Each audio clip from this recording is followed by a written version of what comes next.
ಪ್ರತಾಪ್ ಸಿಂಹ ಅವರೇ, ಸ್ಟೇಟ್ನ ನಡ್ಸೋಕ್ಕೆ ಬೇಕಾಗಿರೋದು ಬಿಸಿ ರಕ್ತ ಅಲ್ಲ, ಕೂಲ್ ಹೆಡ್ಡು. ಆ ಕೂಲ್ ಹೆಡ್ಡು ನಮ್ಮ ಪರಮೇಶ್ವರ್ ಸಾಹೇಬ್ರಿಗಿದೆ. ನನಗೂ ಅನ್ನಿಸ್ತು ಪ್ರತಾಪ್ ಸಿಂಹನ ಯಾಕೆ ಒದ್ದೊಳಕ್ಕಾಗಲಿಲ್ಲ ನಮ್ಮ ಸಾಹೇಬರು ಅಂತ. ನನಗೂ ಅನ್ನಿಸ್ತು, ನನಗೂ ಬ್ಲಡ್ ಬಾಯ್ಲ್ ಆಗುತ್ತಲ್ಲ, ನಾವು ಯಂಗ್ಸ್ಟರ್ಸು. ನನಗನ್ನಿಸ್ತು ನನಗೆ ಅವಕಾಶ ಇದ್ದಿದ್ರೆ ಇವ್ನು ಒದ್ದೊಳಕ್ಕಾಗ್ಬಿಡ್ಬೇಕಾಗಿತ್ತು ಅಂತ. ಮತ್ತೆ ಯೋಚನೆ ಮಾಡಿದೆ, ಬ್ಲಡ್ ಬಾಯ್ಲ್ ಮಾಡಿಕೊಂಡ್ರೆ ರಾಜ್ಯ ನಡ್ಸೋಕ್ಕಾಗಲ್ಲ, ಈ ಹೆಡ್ಡನ್ನು ಕೂಲಾಗಿ ಇಟ್ಕೋಬೇಕು ಅಂತ. ಅದಕ್ಕೆ ನಮ್ಮ ಪರಮೇಶ್ವರ್ ಸಾಹೇಬರು ಎಲ್ಲ ಪೇಷನ್ಸ್ ಇದ್ದಾರೆ. ಆದರೂ ರಾತ್ರಿ FIR ಆಗಿದೆ ಪ್ರತಾಪ್ ಸಿಂಹ ಅವ್ರ ಮೇಲೆ. ಮೈಸೂರು ಸ್ಟೇಷನಲ್ಲಿ FIR ಆಗಿದೆ. ನಾನು ಇಂಥ ಅಯೋಗ್ಯ ಆಚೆ ಇದ್ದರೆ ಈತನ ದ್ವೇಷಕಾರಿ ಅಲ್ಲ, ಮುಸ್ಲಿಂ ಸಮುದಾಯದ ಕಲ್ಚರ್ ಬಗ್ಗೆ ಅವ್ರ ಬಗ್ಗೆ ಏನೇನೋ ಮಾತಾಡ್ತಾನೆ ರೀ. ದೇಶಕ್ಕೆ ಅವ್ರದ್ದು ಕೊಡುಗೆ ಇದೆ ರೀ.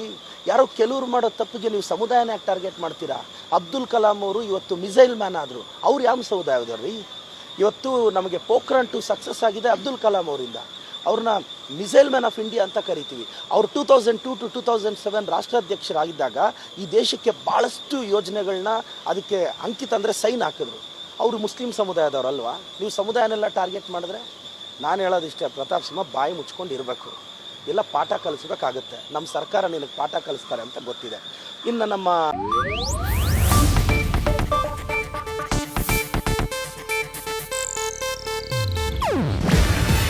ಇದು ಏಷ್ಯಾನೆಟ್ ನ್ಯೂಸ್ ನೆಟ್ವರ್ಕ್ ಪ್ರಸ್ತುತಿ. ನೀವು ನೋಡ್ತಿದ್ದೀರಾ ಏಷ್ಯಾನೆಟ್ ಸುವರ್ಣ ನ್ಯೂಸ್.